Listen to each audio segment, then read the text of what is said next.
Эми сотко келген ар бир жаран сот органдарынын ишине баа берип, өз оюн билдире алат. Болгон смартфон менен QR кодду сканерлеп, кыскача сурамжылоодон өтүү жетиштүү. QR коддору бар стендтер өлкөнүн бардык сот имараттарында орнотулган.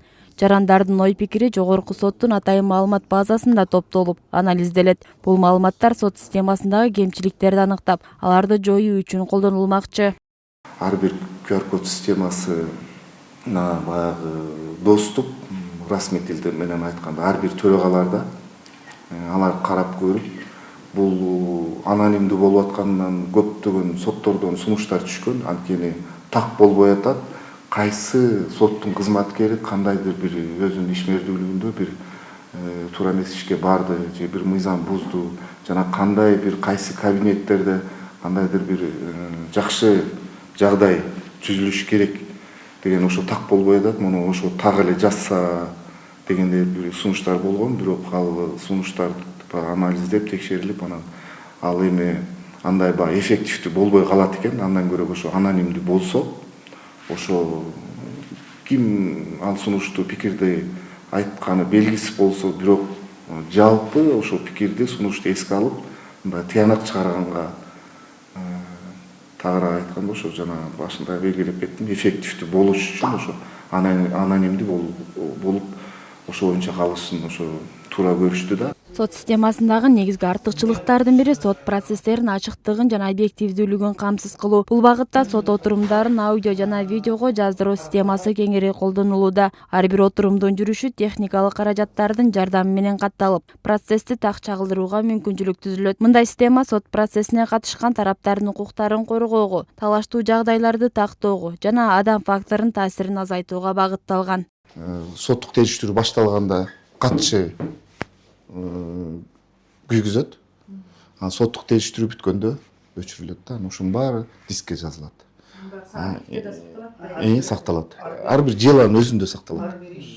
Жана онлайн трансляция деп атпайбызбы? Ал деле ушул система менен кетет. Единственный, эгер тараптар макул болуп, процесстин катышуулары баардыгы макул болсо, бир за 5-10 минут серверге кабарлаш керек да. Ал эми биякта техникалык кызматкерлер бар. Алар кабарлайт. Анан ал процессти онлайн жүргүзүп кетет да.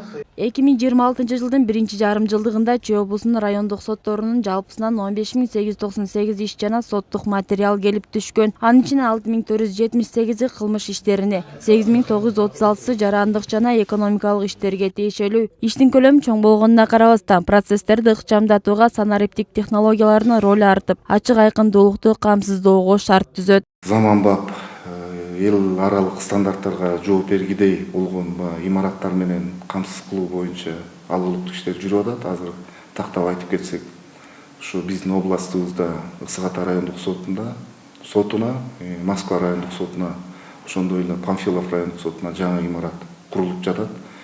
Биринчиси Ысык Ата райондук сотуна курулуп жаткан жана Москва райондук сотуна курулуп жаткан имараттар бул үстүбүздөгү жылдын август-сентябрь айында ишке кирет. Ал боюнча тиешелүү иштер жүрүп атат. Ал эми Панфилов райондук сотунда курулуп жаткан имарат ушул үстүбүздөгү жылдын аягына чейин, тагыраак айтканда 31-декабрга чейин бүтүрүп беребиз деп курулуш компаниясы убадасын берип жатат. Сот тармагындагы өзгөрүүлөр санариптештирүү менен гана чектелбейт. Жарандар үчүн ыңгайлуу шарт түзүү, сот имараттарын заманбап талаптарга ылайыкташтыруу жана өзгөчө муктаждыгы бар адамдар үчүн жеткиликтүү чөйрө түзүү багытында да иштери жүрүүдө. Бул максат сот адилеттигине жетүүнү жеңилдетүү менен бирге ар бир процесстин ачык айкын жана мыйзам талаптарына ылайык өтүшүн камсыз кылуу. Кыз Жибек Жээнбек кызы, Эсенбек Үсенов, Фото РК Чүй.